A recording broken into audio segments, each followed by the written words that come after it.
Madame, Monsieur, chères Valaisiennes, chers Valaisiens, c'est dans un format à la fois inédit et inattendu que je vous retrouve aujourd'hui pour la traditionnelle présentation des vœux de la municipalité. D'ordinaire, nous aurions dû nous retrouver dans une salle polyvalente pour ce moment de convivialité apprécié de tous et qui permet, tout en faisant le bilan de l'année écoulée, d'évoquer les projets et les perspectives de l'année qui débute. L'équipe municipale et moi-même nous faisions bien évidemment une joie de vous accueillir pour partager ces moments et tout simplement avoir ce contact humain qui nous manque tant depuis plusieurs mois. Le contexte sanitaire en a décidé autrement et il faut nous adapter à cette situation. Et c'est pourquoi j'ai tenu, malgré tout, à maintenir ce lien entre nous, même s'il est à distance. Au-delà de la situation sanitaire connue de tous, l'année 2020 aura été marquée par un changement d'équipe municipale. Le 15 mars dernier, les habitants de Valcouesnon ont clairement exprimé leur volonté de changement et de renouveau. L'équipe élue le 15 mars n'a pourtant pris officiellement ses fonctions que le 28 mai, lorsque le déconfinement printanier est intervenu. L'année 2020 aura donc été une année de transition dans la jeune histoire de notre commune nouvelle. J'en profite ici pour remercier l'ensemble des élus du mandat précédent pour leur investissement au service de la collectivité. Et plus particulièrement, les maires des communes historiques, Claudine Closset, Philippe Germain, Claude Guérin et Brigitte Mariot, qui ont œuvré pour la création de la commune nouvelle et qui l'ont portée, avec leurs équipes, sur les fonds baptismaux. Je remercie également les agents de la municipalité et l'ensemble des services pour leur investissement quotidien au service de la collectivité et toute l'énergie qu'ils ont déployée à la fois lors de la création de Valcouesnon pour harmoniser les pratiques et trouver un mode de fonctionnement optimal, mais également lors de la pandémie Covid-19 où ils ont su maintenir un service public efficace dans un contexte anxiogène. C'est donc maintenant, avec confiance, mais également réalisme, qu'il convient d'aborder cette nouvelle année 2021. Le manque de visibilité et les incertitudes quant à l'avenir n'entameront ni notre détermination, ni notre optimisme pour construire, avec vous, une commune où le bien vivre ensemble prend tout son sens.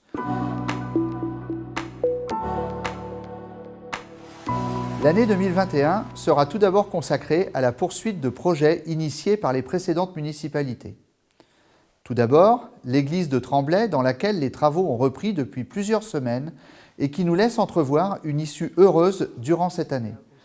Je rappelle qu'à notre arrivée, nous avons trouvé une situation figée dans laquelle les différents intervenants n'étaient plus en contact depuis des mois et qu'il a fallu, patiemment mais fermement, réunir à nouveau tous les protagonistes pour relancer et finir ce chantier qui n'a que trop duré.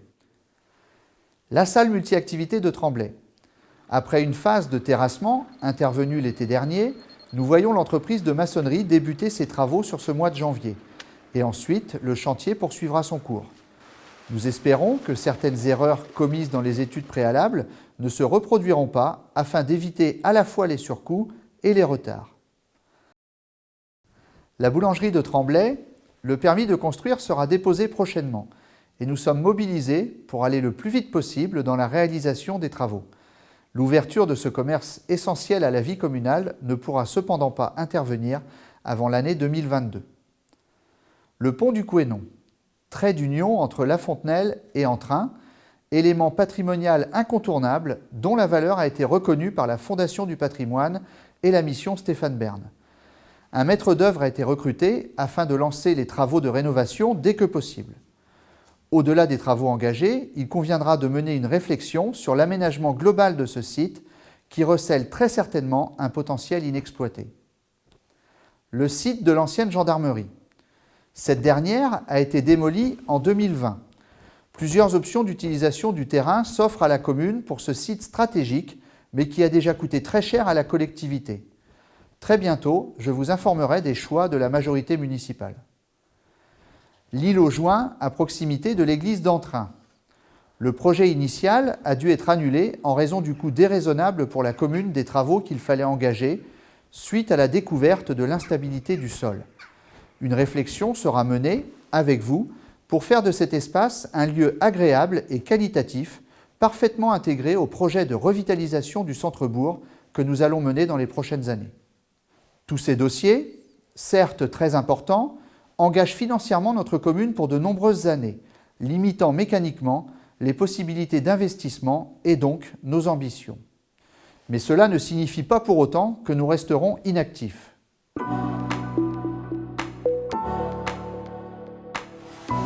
Le début du mandat a été marqué par une mise au travail immédiate de toute notre équipe qui, quotidiennement, est à votre écoute et agit sur le terrain. Des décisions ont d'ores et déjà été actées par l'équipe municipale, comme par exemple la création d'un conseil municipal des jeunes, une promesse de campagne nous tenant à cœur et une démarche inédite jusqu'à présent. La mise en place d'une réflexion propre à Valquénon sur l'aménagement du territoire avec le contrat de partenariat avec l'Université de Rennes 2 et la création d'une commission extramunicipale sur le plan local d'urbanisme intercommunal. Le lancement de l'étude pour l'extension du label des communes du patrimoine rural de Bretagne à toutes les communes déléguées. Pour rappel, Entrain avait obtenu ce label en 2018. Le lancement d'études sur l'aménagement de pistes cyclables. La mise à jour administrative des cimetières afin d'aboutir à une gestion unifiée et simplifiée dans l'intérêt des familles, des agents de la commune et pour préparer les décennies à venir. Les investissements pour du matériel ou des réparations dans les écoles et les cantines. Le lancement d'un audit énergétique pour les bâtiments communaux.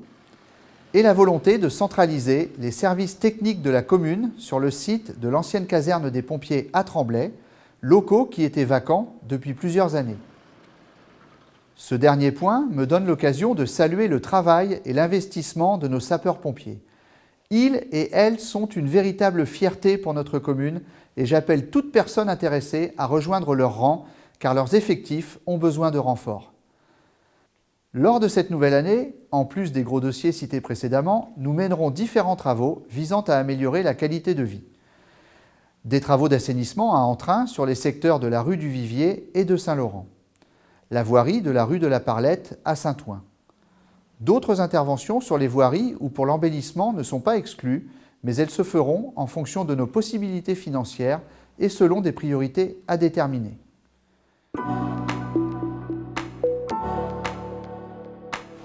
C'est un peu avant Noël qu'une bonne nouvelle a été annoncée pour Valquénon. C'est avec beaucoup de satisfaction et de joie que nous avons appris que notre candidature au programme national des petites villes de demain avait été retenue par l'État. Ce programme va permettre à 1000 communes de moins de 20 000 habitants exerçant des fonctions de centralité de bénéficier d'un soutien spécifique de l'État et de ses partenaires pour leurs projets de revitalisation de leur centre, pour rester ou redevenir des villes dynamiques, respectueuses de l'environnement et où il fait bon vivre. 29 communes d'Ille-et-Vilaine ont été retenues. Cela nous ouvre des perspectives intéressantes pour l'avenir et rejoint de nombreux points présents dans nos objectifs de mandat, comme par exemple la revitalisation des centres-bourgs. Le travail fourni depuis le début du mandat, l'état d'esprit qui nous anime et notre volonté de faire de Valquénon un pôle de centralité et de vie qui se développe dans l'intérêt de tout un territoire ont été reconnus et nous avons été sélectionnés parmi les communes bretonnes qui feront partie de ce dispositif. Pour ne pas être trop long et respecter le format restreint de cette intervention, je voulais vous indiquer que nos actions seront encore plus vastes que cette présentation synthétique.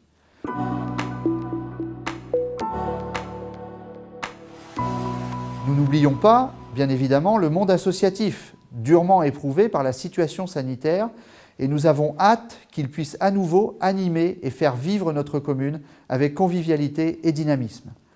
La cohésion sociale, les solidarités entre les générations, l'éducation et la jeunesse prennent tout leur sens dans ce contexte si particulier. Pour préparer l'avenir et s'inscrire dans l'évolution inéluctable de notre société, le développement durable et la préservation de notre environnement sur de multiples plans doivent guider notre action et nos réflexions. Enfin, le développement économique, même s'il est une compétence intercommunale, constituera une priorité. Du dynamisme économique découlera la vitalité du territoire et après ces mois douloureux pour bon nombre d'entreprises, nous devons trouver les moyens de rebondir et préparer l'avenir. Comme vous le voyez, la tâche est immense et malgré notre bonne volonté, nous n'y arriverons pas seuls. Au sein de notre communauté de communes, Couesnon Marche de Bretagne, dans les organismes où nous siégeons, mais également dans nos échanges avec les territoires voisins et les services de l'État, nous travaillerons sans relâche pour réussir Valcoënon.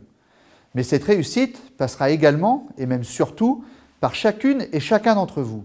Au quotidien, par vos actions, vos projets et implications diverses, vous construirez, animerez et développerez notre commune. Le sens du collectif, la solidarité et l'intérêt général doivent nous guider. À l'aube de cette nouvelle année, je vous adresse donc tous mes meilleurs vœux, ainsi qu'à vos familles et à toutes les personnes qui vous sont chères. Vœux de santé en priorité, car on sait tous que celle-ci est un bien précieux et l'année 2020 nous l'a encore démontré. Vœux de prospérité et de réussite dans tous vos projets, ainsi qu'une multitude de bonheur et de satisfaction pour les mois à venir. Malgré le flou sur l'évolution de la crise sanitaire, je souhaite ardemment qu'un retour à la normalité intervienne dès que possible, nous permettant de nous retrouver et d'échanger sereinement et dans la convivialité, en somme, comme avant. D'ici là, nous devons être patients et prudents. Vous pouvez compter sur notre dévouement et je sais pouvoir compter sur vous pour nous aider à relever les défis qui nous attendent. Belle et heureuse année 2021 à vous et à bientôt.